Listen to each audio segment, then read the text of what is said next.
Price Lord. கர்த்தருடைய நாமம் மகிமைப்படுவதாக. ஆண்டவரும் இரட்சகருமாகிய இயேசு கிறிஸ்துவின் ஈடு இணையற்ற நாமத்தினாலே உங்கள் யாவரையும் அன்புடன் வாழ்த்தி ஸ்தோத்திரத்தை ஒவ்வொருவருக்கும் செலுத்துகிறோம். கர்த்தருடைய நாமம் மகிமைப்படுவதாக. என் ஆண்டவர் எழுதி வைத்திருக்கிறதான மனிதனுக்கு தேவையான ஒரு வார்த்தை யோவான் எழுதின சுவிசேஷ புத்தகத்தில் 10ஆம் அதிகாரத்தில் 10வது வசனத்திலே அவர் சொல்லியிருக்கிறார், திருடன் திருடவும் அழிக்கவும் மறானே அன்றி வேறு ஒன்றுக்கும் அவன் வருவது இல்லை என்று சொல்லி. திருடனுடைய வேலை, அவன் ஏதாவது கிடைக்கும் என்று சொல்லி வந்து திருடுவதற்கு வருகிறான். அவன் வருகிறவன் வேதத்தில் சொல்லப்பட்டிருக்கிறது, அவன் பின்வாசல் வழியாய் வருகிறவன் என்று சொல்லப்பட்டிருக்கிறது. காரணம் என்னன்னு கேட்டீங்கன்னா, திருடனுடைய வேலை ஏதாவது ஒன்று தமக்கு தேவையானதை அவன் அபகரித்துக் கொள்ள வேண்டும் என்று சொல்லி. அதை போல உலகத்தில் ஒவ்வொரு மனிதனுக்குள்ளும் பிசாசு என்கிற திருடன் அவன் ஒவ்வொரு ஆத்மாவையும் அவன் திருடிக் கொண்டிருக்கிறான். நல்ல பழக்கங்களை திருடிக்கொண்டு தீமையான காரியங்களை விளைவிக்கிறான். உதாரணம், கலாத்தியர் 5ஆம் அதிகாரத்துல சொல்லப்பட்டபடி காம விகாரம், இச்சை, மாமிச இச்சை, ஜீவனத்தின் பெருமை, இன்னும் கொலை,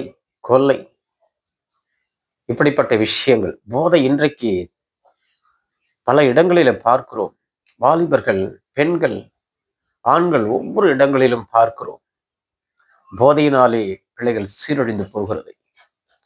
இந்த பாதாளத்தினுடைய வல்லமைகள், அந்தகார வல்லமைகள், இவைகளெல்லாம் தேசத்தில் இருக்கிற ஒவ்வொருவரையும் சேதப்படுத்துகிறது என்பதை நாம் உணர்ந்து கொள்ள வேண்டும், தெரிந்து கொள்ள வேண்டும்.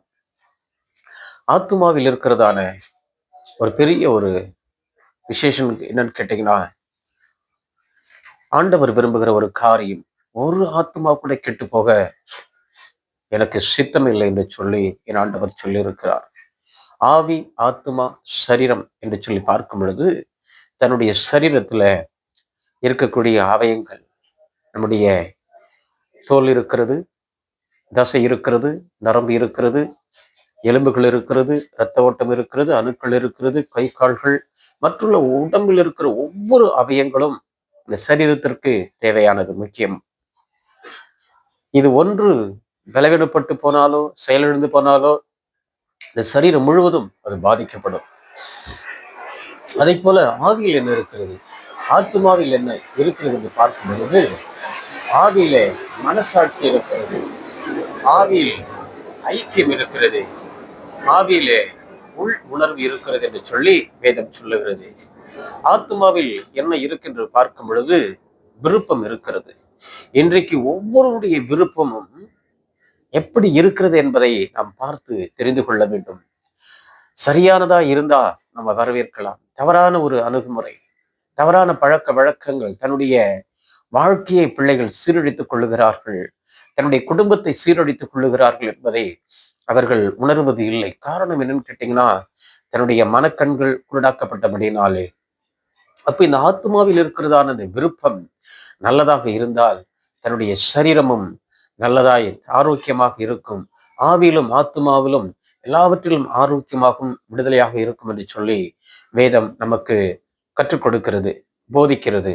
இப்ப ஆத்மாவில் இருக்கிறதான அந்த விருப்பம், சிந்தனை திறன், நம்முடைய சிந்தைகள் எப்படி இருக்கிறது என்பதை நாம் அறிந்து கொள்ள வேண்டும். சிந்தையில் இன்றைக்கு தவறான சிந்தையாக இருக்குமானால் அந்த சிந்தை மனிதனுடைய வாழ்க்கை தவறான பாதைகளை வழிநடத்தும். சிந்தைகள், தன்னுடைய எண்ணங்கள் எல்லாம் நன்றாக இருக்குமானால் நல்ல பாதையிலே அது வழிநடத்தும் என்று சொல்லி நாம் தெரிந்து கொள்ள வேண்டும். கர்த்தருக்கு பிரியமான கர்த்தருடைய பிள்ளைகளே, நறுமையான இந்த நல்ல வேலை, இது ஒரு புதிய நாள், இது ஒரு புதிய நேரம்.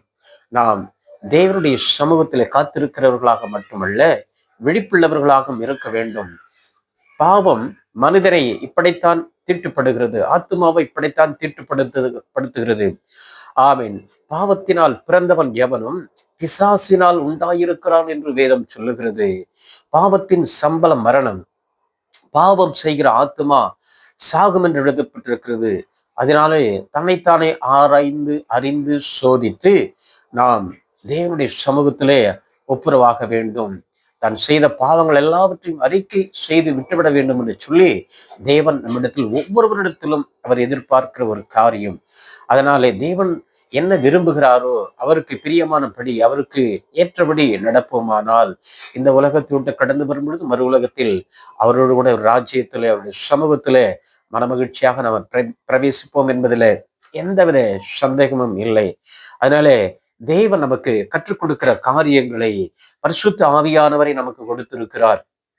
பரிசுத்த ஆவியானவர் சகல சத்தியத்திற்குள்ளும் நம்மை வழிநடத்தும்படி விரும்புகிறார். காரணம் என்னன்னு கேட்டீங்கன்னா, இன்றைக்கு ஒவ்வொரு மனிதனை வழிநடத்துவதற்கு பரிசுத்த ஆவியானவர் உதவி செய்ய விரும்புகிறார். இங்க வேதத்துல 1 யோவான் 3ஆம் அதிகாரத்திலே சொல்லப்பட்டிருக்கிறது.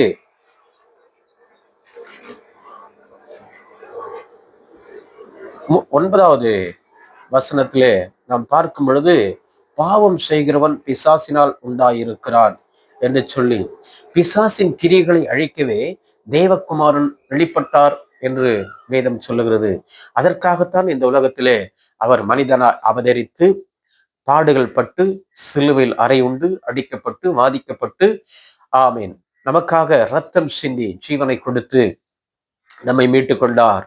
அவர் மரித்து மீண்டும் 3ஆம் நாள் உயிரோடு எழுந்ததற்கு காரணம் நீங்களும் நானும் உயிரோடு எழும்ப வேண்டும் என்று சொல்லி, பாவத்திலும் சாபத்திலும் இருந்து எல்லாவற்றிலும் இருந்து உயிர்ப்பிக்கப்பட வேண்டும் என்று சொல்லி என் ஆண்டவர் விரும்புகிறார்.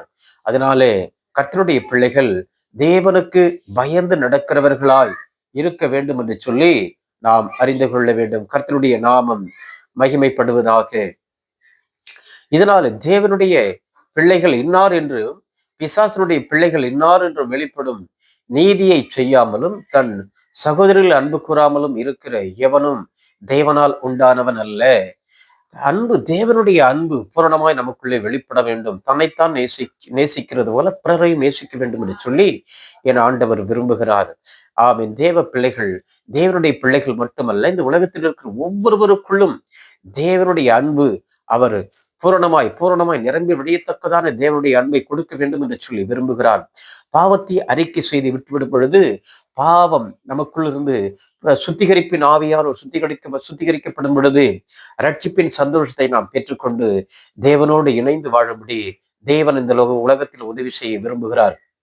இதை கேட்கிற அனைவரும் நீங்கள் ஒப்பு கொடுத்து, ஆண்டவரே உம்மை போல் என்னை மாற்றும், என் சிந்தை மாறணும், என் செயல்கள் மாறணும், என் பேச்சு மாறணும், எனக்குள் இருக்கிறதான பெருமை மாறணும் என்று சொல்லி, என் நடை மாறணும், என் உடை மாறணும், என் உள்ளம் மாறணும் தகப்பனே என்று சொல்லி ஒப்பு கொடுத்து செபிக்கும் பொழுது நம்மை மாற்றுகிறவராய் இருக்கிறார். நமக்குள் வாசம் பண்ணுகிறவராய் இருக்கிறார். நம்மோடு இணைந்து வாழ்ந்து இந்த உலகத்தில் இருக்கும் வரையில அவர் நம்மோடு கூட இருந்து அவருடைய ராஜ்யத்திற்குள்ளே நம்மை கொண்டு போகும்படி அவர் நமக்கு உதவி செய்வாராக. தேவன் தாமே ஒப்பு கொடுத்து ஒவ்வொருவரையும் ஆசீர்வதிப்பாராக. அன்பு தகப்பனே, இந்த அருமையான நல்ல புதிய நாளுக்காக, புதிய நேரத்திற்காக இந்த செய்தியை கேட்ட ஒவ்வொரு மனை பிள்ளைகளுக்காக நன்றி செலுத்துகிறோம். ஒவ்வொருவரை ரட்சியும் பாதுகாத்துக் கொள்ளும் ஆசீர்வதியும் இயேசுவின் நாமத்தில் பிதாவே. ஆமென், ஆமென், ஆமென். சோதரேன்.